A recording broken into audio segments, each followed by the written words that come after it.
Allein in Berlin sind bei Fluchtversuchen mindestens 136 Menschen umgekommen, 3 noch im Jahr 1989. Die Weißen Kreuze, die wenige Meter vom Reichstagsgebäude an der Spree angebracht waren, sollen an sie erinnern.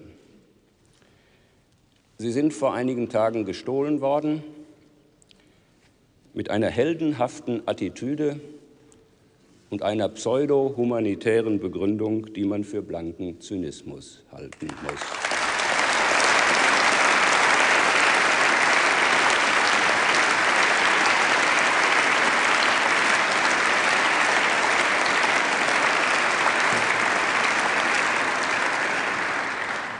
Wir werden selbstverständlich diese Kreuze ersetzen, und sie werden dort bleiben.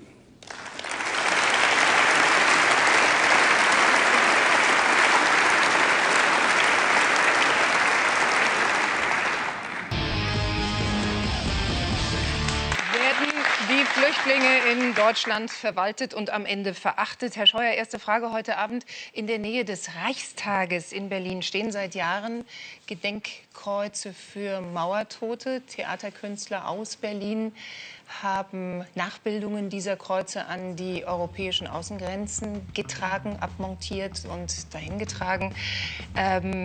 Botschaft: Auch heute sterben Menschen, die vor Diktatur und Terror fliehen, weil Europa eine Mauer gegen Flüchtlinge errichtet hat. Sind Sie ein bisschen peinlich berührt, dass wir so der Toten in Europa gedenken, der toten Flüchtlinge?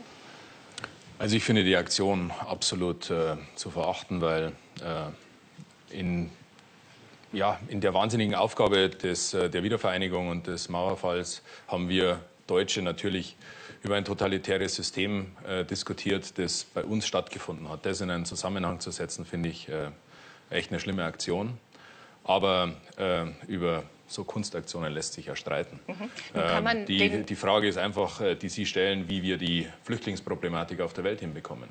Und kein seriöser Politiker konnte das voraussehen, was Krieg, Vertreibung und Krisen in der Welt bedeuten. Da sind wir auch alle massiv betroffen und haben auch eine humanitäre Aufgabe, völlig klar. Aber wenn 50 Millionen Menschen auf der Flucht sind, dann kann nicht nur Europa dieses Problem lösen. Das ist das Problem. War es vorherzusehen oder nicht? Darüber werden wir in dieser Sendung unbedingt sprechen. Bei uns ist Luise Amtsberg, die flüchtlingspolitische Sprecherin der Grünen. Noch mal zu dieser Aktion, Frau Amtsberg, auch wenn man Schießbefehl und unsere Gleichgültigkeit sicherlich nicht vergleichen kann, tötet diese Gleichgültigkeit von uns Menschen? Ja, also ich würde Herrn Scheuer zustimmen. Auch mein Geschmack hat diese Kunstaktion nicht getroffen. Aber die Analogie ist natürlich interessant. Ja? Also Europa, das so lange versucht hat, Mauern einzureißen, baut Mauern wieder auf. Und natürlich macht das betroffen, wenn man sich die Situation an den Außengrenzen anguckt. Und die Situation, dass Menschen auf unserem Mittelmeer zu Tausenden sterben nach wie vor, das ist eine Tatsache. Und die muss betroffen machen. Und die ist natürlich auch Teil unserer Politik. Pater Alfred Tönnies ist bei uns, kommt. Die Berliner Mauer und der beinahe hermetisch abgeriegelte Grenzstreifen des Arbeiter- und Bauernstaates sollte die Republikflucht verhindern, die ein Straftatbestand dieser Republik war, die zwar deutsch, sicher aber nicht demokratisch gewesen ist. Sicher für die Republikflüchtigen war nur, dass sie ihr Zuhause, ihr Hab und Gut aufgeben und Familienangehörige, Freunde, Bekannte und Nachbarn zurücklassen. Das Wiedersehen, wann und ob überhaupt, war dabei ungewiss.